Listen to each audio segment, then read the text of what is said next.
सामान्य माणसाचं जगणं राजकारणी किती त्रास देऊन हाल करू शकतात याचं आता एक मोठं उदाहरण मी आपल्या पुढे देणार आहे. कॉमस्कोर नुसार आता isakal.com आहे देशातील नंबर 1 ची मराठी न्यूज वेबसाईट. प्रत्येक अपडेटसाठी isakal.com ला नक्की भेट द्या. मला सुरुवातीला हे सांगायचंय की माझ्या घरी 4 ते 5 वर्षापूर्वी धनंजय मुंडे स्वतः एक तेजस ठक्कर नावाच्या व्यक्तीबरोबर आले होते. ते अख्खा फाईलचा ठोकळा घेऊन आले होते. पंकजा मुंडे विरोधातल्या त्या फाईल्स होत्या आणि त्या फाईलची माहिती माझ्याकडे आधी ज्यांचा फोन आला ते तेजस ठक्कर होते आणि एक राजेंद्र घनवट नावाचे एक व्यक्ती होते. आता हे सगळं तेव्हा ते माझ्याकडे फाईल घेऊन आले. मी त्यांना व्यवस्थितपणे समजवलं की मी अशी कोणाची दिलेल्या फाईलवर कधीही काम करत नाही आणि म्हणून मी पंकजा मुंडेंचा कुठलाही विषय तेव्हा लावून धरला नाही. पण नंतरच्या काळात म्हणजे जेव्हा मी बीड प्रकरण लावून धरलं, अनेक विषय लावून धरले, तेव्हा राजेंद्र घनवट यांचं नाव मी एका चॅनलच्या डिबेटवर घेतलं. ते घेतल्यानंतर मोठ्या प्रमाणात म्हणजे इथे चेतन चिखळे नावाचा एक मुलगा बसलाय, त्यांनी माझ्याशी संपर्क केला आणि हे सगळेच्या सगळे शेतकरी माझ्या घरापर्यंत येऊन त्यांनी मला समजावलं की आमच्या सगळ्यांचे मोठ्या प्रमाणावर छळ केलेत ते या राजेंद्र घनवट याच माणसांनी केलेत. तर कोण आहेत हे राजेंद्र घनवट यांची आपण आता सुरुवात करूया. हे पिक्चर पहिलं आहे. हे धनंजय मुंडेंबरोबर जे अतिशय असे छान जवळ असलेले, जसे ते कराड बरोबर असायचे तसेच जवळ असलेले हे Rajendra Ghanwat. Picture number 2 Venkateshwara industrial services या कंपनीबद्दल म्हणजे जी फ्लाय ॲश महाजनकोकडनं घ्यायची आणि मोठ्या प्रमाणावर बाहेर विकायची, ज्याच्यावर मी ऑफिस ऑफ प्रॉफिट याचे गुन्हा दाखल व्हावा म्हणून मी अजित पवारांना आणि मुख्यमंत्र्यांना भेटले. त्या व्यंकटेश्वरा इंडस्ट्रियल सर्व्हिसेस मध्ये डायरेक्टर जे आहेत म्हणजे याच्यात 2च डायरेक्टर आहेत. एक आहे राजश्री धनंजय मुंडे आणि दुसरे आहेत राजेंद्र घनवट, पोपटलाल घनवट. तिसरा हा जो फोटो आहे हे मी सगळे माध्यमांना माझ्या ब्रॉडकास्ट ग्रुपवरनं देणार आहे. तिसरा हा जो फोटो आहे हा जगमित्र शुगर नावाची जी कंपनी आहे याच्यात सुद्धा राजश्री मुंडे आहेत. याच्यात आधी धनंजय मुंडे वाल्मी कराड देखील होते. त्याच कंपनीत हे सुद्धा राजेंद्र पोपट घनवट हे आज तगायत डायरेक्टर म्हणून तिथे आहेत. एवढंच नाही तर त्यांचे इतरही म्हणजे पोपटलाल घनवट हे सुद्धा या कंपनीत आधी डायरेक्टर होते. यांनी काय काय केलंय तर 11 अशा शेतकऱ्यांची माझ्याकडे आता डिटेल्स आहेत. 11. तर या प्रत्येक शेतकऱ्याला छळून म्हणजे त्याच्यात एका शेतकऱ्याची 20 कोटीची जमीन होती ती त्यांनी फक्त 8 लाखात व्यवहार केला. एकाची 1 कोटीची जमीन होती त्याचा 4 लाखात व्यवहार केला. आणि जे त्यांच्या विरुद्ध लढले म्हणजे इथे आता मीरा सोनावणे आहेत, या चिखले ताई आहेत, या सगळ्यांविरुद्ध त्यांनी अफाट प्रमाणावर सगळ्यांवर गुन्हे दाखल केले, त्यांचा छळ केला. म्हणजे आज जर तुम्ही बघाल या ताई तुमच्याशी बोलतीलच तर यांच्यावर यांच्या कुटुंबावर देखील त्यांनी कसा छळ केला याची माहिती त्या देतील.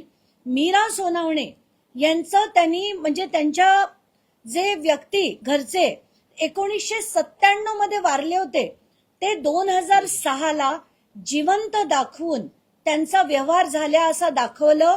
आणि या जेव्हा त्यांच्याच शेतात काम करत होत्या तेव्हा बहिणीवरून अतिशय खालच्या दर्जाचं म्हणजे तिला एक रात्र माझ्याकडे पाठव असं म्हणून मग ह्या चिडल्या आणि चिडल्यावर त्यांना सरळ केलं म्हणून त्यांच्यावर 8 दिवसानंतर 307चा गुन्हा दाखल केला. जे शेतकरी त्यांच्या विरुद्ध लढायचे त्या सगळ्या शेतकऱ्यांविरुद्ध मानहानीचे नंतर कुठले त्यांनी गुन्हे 307चे गुन्हे अनेक लोकांवर, यांच्या मीराताईंच्या तर त्यांच्याबरोबर 9 लोकांवर त्यांनी गुन्हे दाखल केले आणि एवढंच नाही, त्यांच्यापैकी एक माणूस हा एक PSI देखील आहे. अशा लोकांवर या माणसांनी अफाट गुन्हे केलेत. माझ्याकडे त्यांचे असंख्य व्हिडिओज आहेत ज्याच्यात ते सरळ म्हणतात की मला 2 मुलं आहेत, ती दोन्ही MBA आहेत. हे मी पोपट गणवट यांच्याबद्दल बोलतेय. आणि त्याच्यात ते दोन्ही MBA आहेत. पण आम्ही सगळ्या चांगल्या राजकारण्यांशी संबंध ठेवले म्हणून आम्ही ती दहशत निर्माण करू शकलो.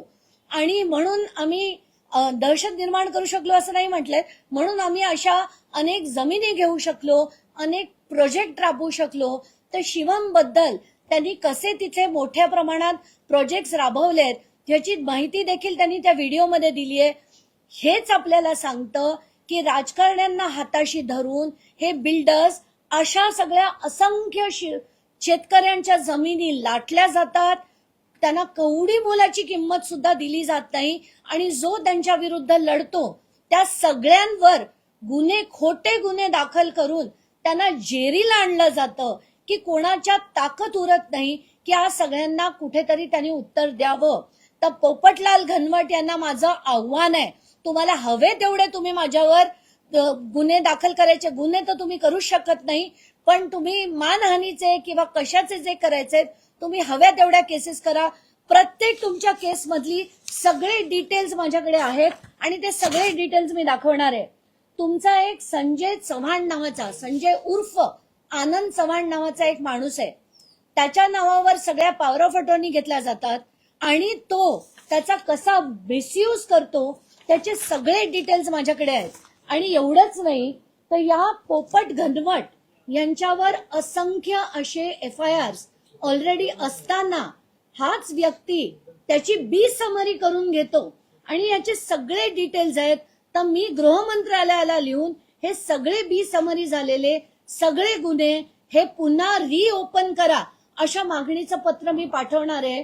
आणि ही जी माणसं आहेत यांना मी आत्ताच बावनकुळे यांना देखील फोन करण्याचा प्रयत्न केला, त्यांचा फोन लागला नाही.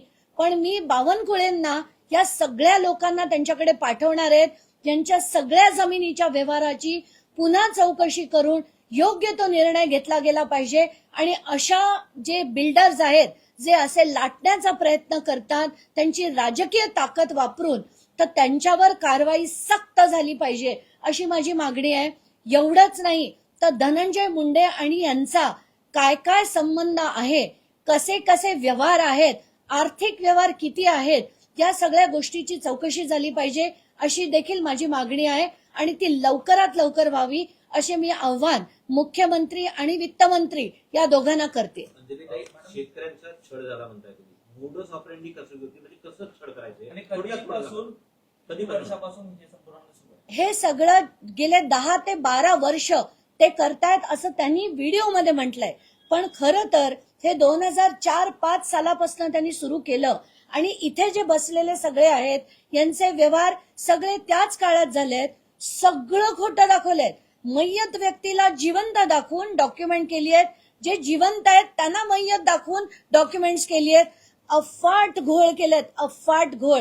आणि त्यांच्या विरुद्ध ना यंत्रणा बोलतेय ना पोलीस बोलतायत, कारण यांच्या पाठीशी सगळे धनंजय मुंडे सारखे राजकारणी आहेत, कारण ते थेट पार्टनर आहेत. म्हणजे कुठली पोलीस यंत्रणा त्यांच्यावर कारवाई करेल, कारण धनंजय मुंडेंचे ते थेट पार्टनर आहेत. आणि यांचे किती कसे त्यांचे काय काय डील्स आहेत हे देखील मी काही काळात आता पुढे काढणार आहे. तर आताच्या घटनेला मला आव्हान करायचंय सगळ्यांना की ताबडतोब या सगळ्या प्रकरणाची चौकशी करा. देश विदेशातील प्रत्येक घडामोडींचे लाईव्ह अपडेट मिळवण्यासाठी आता साम टीव्हीच्या सर्व सोशल मीडिया प्लॅटफॉर्मला लाईक, फॉलो आणि सबस्क्राईब करा. तसंच सर्व नोटिफिकेशनसाठी बेल आयकॉन प्रेस करायला विसरू नका.